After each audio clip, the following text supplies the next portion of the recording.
खमागणी राजस्थान। कैसे हैं आप सब? सबको राधे राधे, जय श्री कृष्णा, जय श्री मटियार।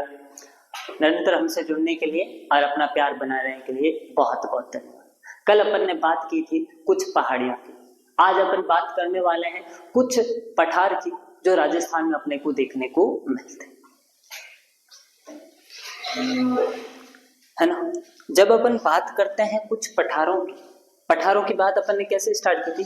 मैंने कहा था अरावली कौन से कर्म की संरचना है? द्वितीय कर्म की संरचना है। और द्वितीय कर्म की संरचना में मैंने कुछ बातें कह दी थी आपको कि पहाड़ियां मैंने बता दी थी। आज बताने वाला हूं कुछ पठार। तो अरावली में पाए जाने वाले पठार,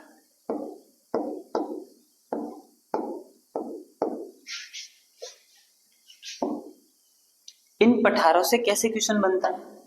आपके दिनमान अच्छे हो तो पूछा जा सकता है राजस्थान का सबसे ऊंचा पठार। दूसरा ये भी पूछा जा सकता है राजस्थान का दूसरा ऊंचा पठार। ये भी पूछा जा सकता है राजस्थान का तीसरा ऊंचा पठार। एक एक पठार के बारे में अपन बात कर लेते हैं। और सबसे पहले अपन बात कर लेते हैं राजस्थान का सबसे ऊंचा पठार, जिसका नाम अपने को देखने को मिलता है उड़िया का पठार।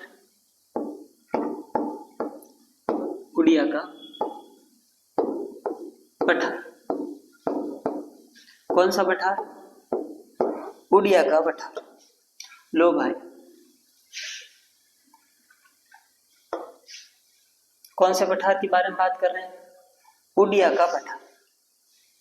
जब अपन उड़िया के पठार में बात करते हैं तो सबसे पहले अपने को इसकी लोकेशन पता होनी चाहिए, स्थिति पता होनी चाहिए। और स्थिति के आधार पर अपन कहते हैं कि जो उड़िया का पठार है अपने को कहाँ देखने को मिलता है? ये सर सिरोही में देखने को मिलता है। कहाँ देखने को मिलता है? सिरोही। दूसरी बात, जब अपन ये कहते हैं कि ये सिरोही में स्थित है तो फिर उसके बाद में सर अगला क्वेश्चन ये पूछा जा सकता है, सर इसकी ऊंचाई कितनी है? और जब ऊंचाई पर अपन बात करते हैं तो अपन कहते हैं सर इसकी ऊंचाई अपने को देखने को मिलती है 1362 मीटर। कितने मीटर देखने को मिलती है? 1362 मीटर। सर ये 1362 मीटर ऊंचा है। आप तो कहते थे ना कि जो पर्वत होते हैं उनकी औसत ऊंचाई अपने को 500 मीटर से ऊपर देखने को मिलती है।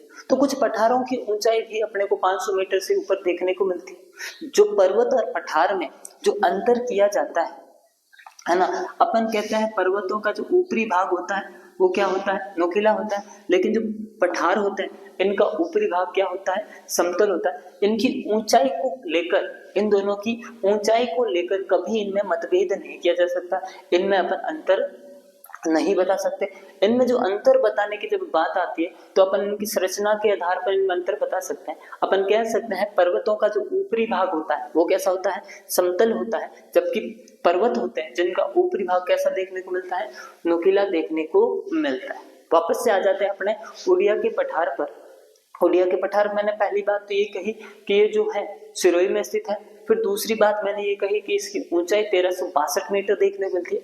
तीसरी बात और सबसे इंपॉर्टेंट बात यही है कि ये साहब जो पठार है राजस्थान का सबसे ऊंचा पठार है। राजस्थान का क्या है? सबसे ऊंचा पठार है, यानी 1 नंबर पठार। ऐसा कर दूं कोई दिक्कत तो नहीं है ना। राजस्थान का सबसे ऊंचा पठार, राजस्थान का सबसे ऊंचा पठार। सर ये पठार इतना ऊंचा है, आपको जान के ये खुशी होगी, जो आपकी गुरु शिखर चोटी है ना, गुरु शिखर, गुरु शिखर। अगर आपको कोई पूछ ले कि जो गुरु शिखर चोटी है कौन से पठार पर स्थित है, तो बिना हिचकिचाहट आप सीधे कह सकते हो ये उड़िया के पठार पर स्थित है। सबसे, है ना, अपन कह सकते हैं सबसे ऊंची मीठे पानी की झील, जो कि कौन सी झील है? नक्की झील।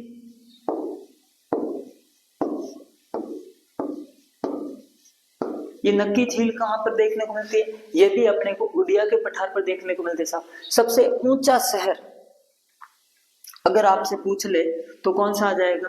माउंट आबू।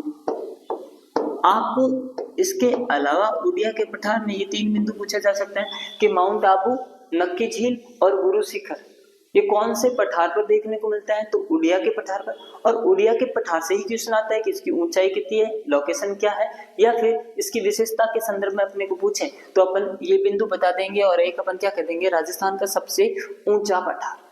तो शायद मेरे हिसाब से उड़िया के पठार में जितने भी क्वेश्चन बनते हैं वो मैंने आपको बताने की कोशिश की है ना, लोकेशन से लेकर उसकी विशेषता तक। अपन दूसरे एक और पठार की बात कर लेते हैं जिसका नाम है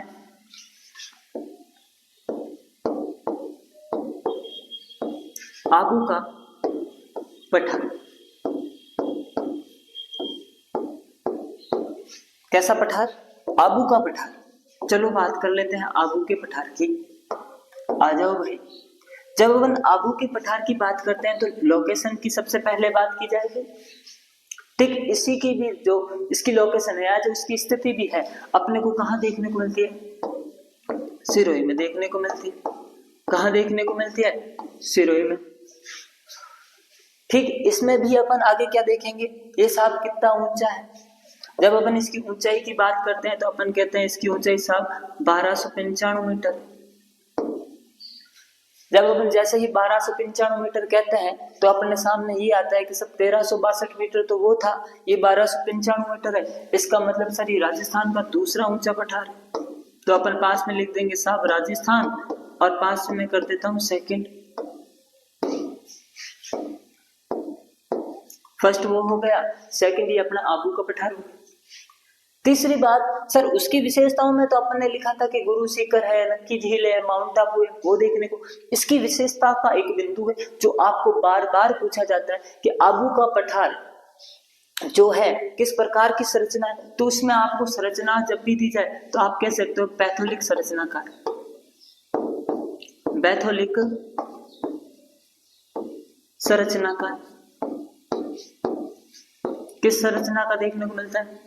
और इसे अपन संज्ञा देते हैं इंसेलबर्ग की। किसकी? इंसेलबर्ग की। मेरे हिसाब से बातें आपको दिमाग में सेट हो रही होगी। अभी मैं आपको बताऊंगा ये दोनों क्या होते हैं, लेकिन आपको आबू के पठार में क्या याद रखना है? आबू के पठार में आपको याद रखना है इसकी स्थिति सिरोही में है, दूसरी इसकी ऊंचाई 1295 मीटर है, तीसरी बात जो आपको याद रखनी है राजस्थान का दूसरा ऊंचा पठार है। एक विशेषता के रूप में आप कह सकते हो इसको किसकी संज्ञा दी गई है? अपन कह सकते हैं संज्ञा में इंसेलबर्ग। और संरचना कैसे देखने को मिलती है? पैथोलिक संरचना देखने को मिलती है। जरा इसे अपन समझते हैं और समझने के लिए एक अपन क्या बना लेते हैं, एक पृथ्वी की सतह बना लेते हैं। साहब इसे ध्यान से देखना,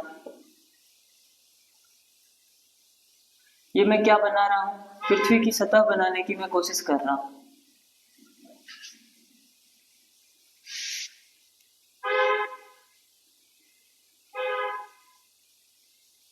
लो सर जी, ये अपनी क्या बन गई? पृथ्वी की सतह बन गई, है ना, पृथ्वी की सतह।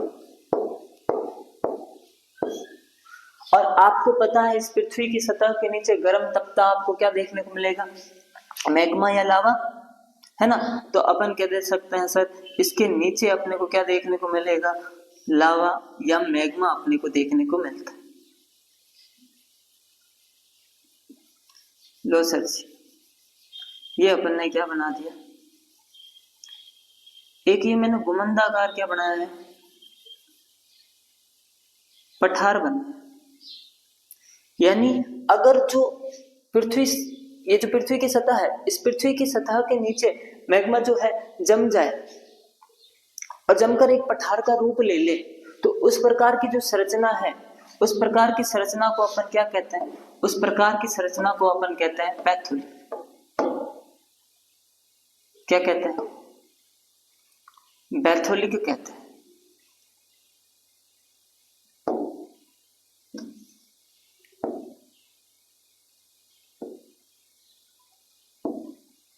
इस प्रकार की संरचना को अपन क्या कहते हैं?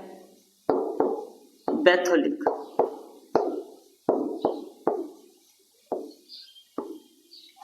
अब सुन, अब हवाओं के कारण, नदियों के कारण, अन्य प्राकृतिक कारणों के कारण ये जो गुंबदाकार भाग है, ये पृथ्वी की सतह से अपने को क्या देखने को मिलता है?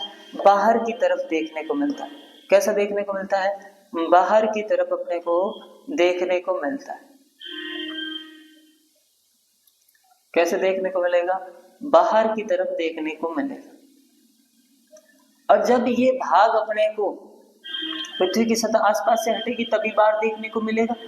जब भी अपने को बाहर देखने को मिलता है तो इस प्रकार की जो संरचना बनती है उसे अपन क्या कहते हैं? उसे अपन कहते हैं इनसेल वर्ग। क्या कहते हैं? इनसेल वर्ग।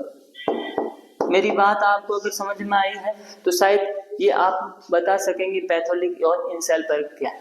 लेकिन आपको हमेशा जब भी ये पूछा जाएगा तो इसमें सीधा साधा आंसर यही बनता है, आबू का पठार कहाँ स्थित है? तो अपन कह सकते हैं सुरोई में।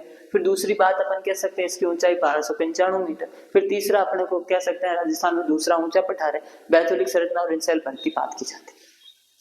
अपरदन और अन्य घटनाओं के होने से पहले इसकी ऊंचाई अपने को देखने को मिलती थी ये 1295, लेकिन अब अपरदन वगैरह होने के बाद में इसकी ऊंचाई कुछ जो है कितनी बताते हैं?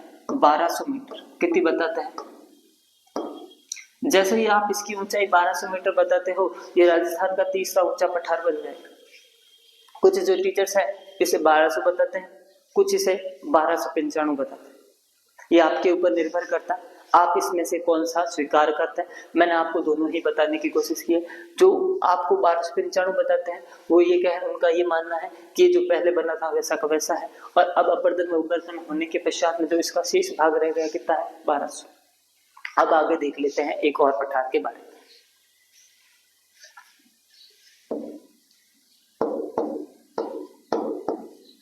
बोराट का पठार। किसका पठार? बोराट का पठार। अब तक कितने पठार बता चुका हूं? 2 पठार बता चुका हूं और एक तीसरा पठार और बता रहा हूं। इसका नाम है बोराट का पठार। सर ये जो बोराट का पठार है ये अपने को 2 जिले, एक तो अपना राजसमंद और एक अपना कौन सा? उदयपुर। कौन कौन सा? एक तो अपना राजसमंद और दूसरा अपना उदयपुर, है ना। इस राजसमंद और उदयपुर के मध्य जो पठारी क्षेत्र है इस पठारी क्षेत्र को क्या कहते हैं? बोराट का पठार कहते हैं।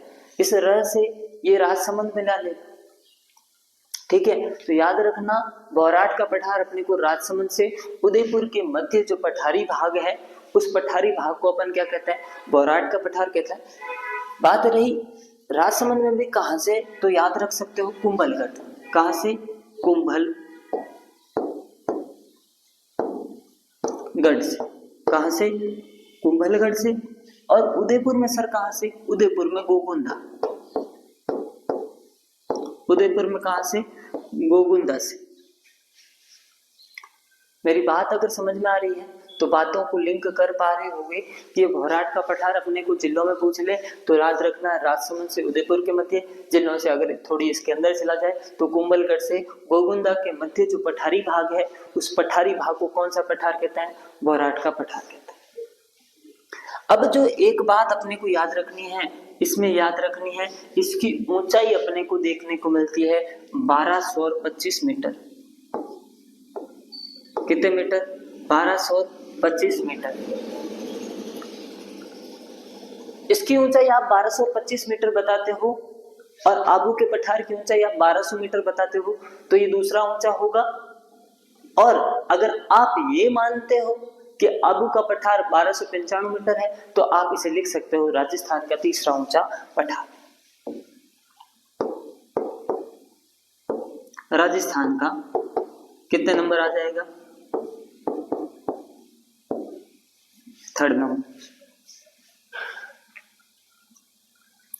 फिर उसके बाद में इसकी विशेषता के रूप में अपने को एक चीज देखने को मिलती है कि भैया यहां पर इस पठार पर उदयपुर की सबसे ऊंची चोटी, उदयपुर की सबसे ऊंची चोटी जिसका नाम है जरगा। क्या नाम है? जरगा। जरगा अपने को यहाँ देखने को मिलती है। तो आपको पूछा ये जा सकता है कि जो जरगा की उदयपुर की सबसे ऊंची चोटी कौन सी है? जरगा। कौन से पठार पर स्थित है? तो बोराट के पठार पर स्थित है। अरे कहाँ की ऊंची चोटी है? तो अपन कह सकते हैं उदयपुर की सबसे ऊंची चोटी। बात समझ में आई मेरी? अगर बात समझ में आई है तो आप ये आराम से बता सकते हैं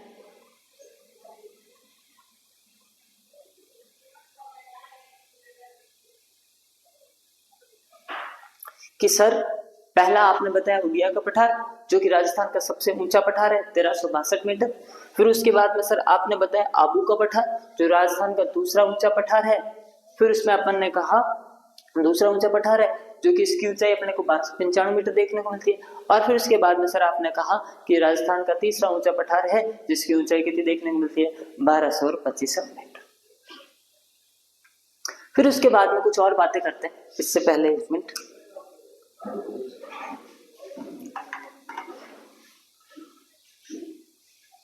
एक बात और समझ लेते हैं, जरा देख लो। अभी मैंने आपको जगह बताई, आपने सुना भी होगा राजसमंद। फिर राजसमंद के बाद मैंने कहा उदयपुर। फिर उदयपुर के बाद में मैंने कहा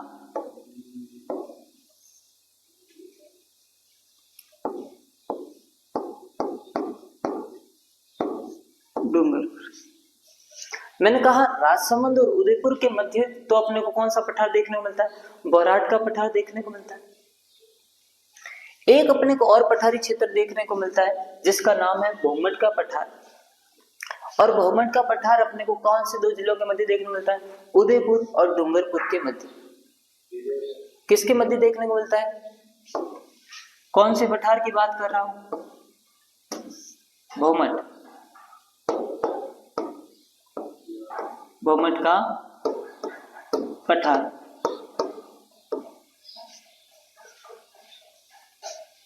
ये जो भौमट का पठार है अपने को कौन से दो जिले?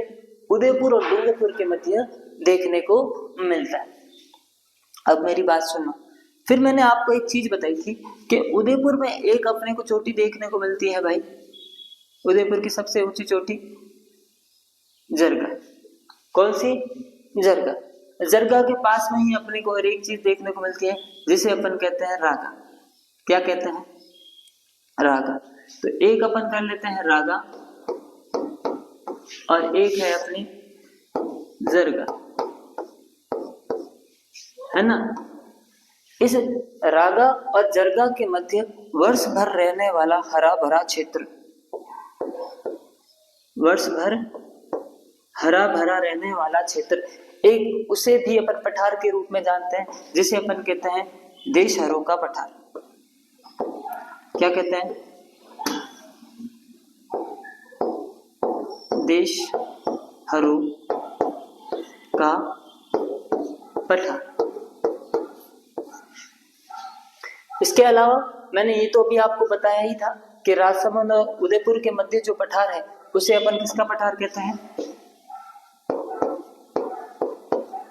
बोराट का पठार। तो कुल मिला के मैंने आपको 3 पठार बताने की कोशिश की है, जो कौन कौन से हैं। एक तो मैंने बताया बोराट, एक बताया भौमट और एक बताया देशहरों का पठार। और कुछ पठार बचते हैं, उनके बारे में बात करेंगे कल, क्योंकि समय हो रहा है। तब तक के लिए अपना प्यार बनाने के लिए बहुत बहुत धन्यवाद।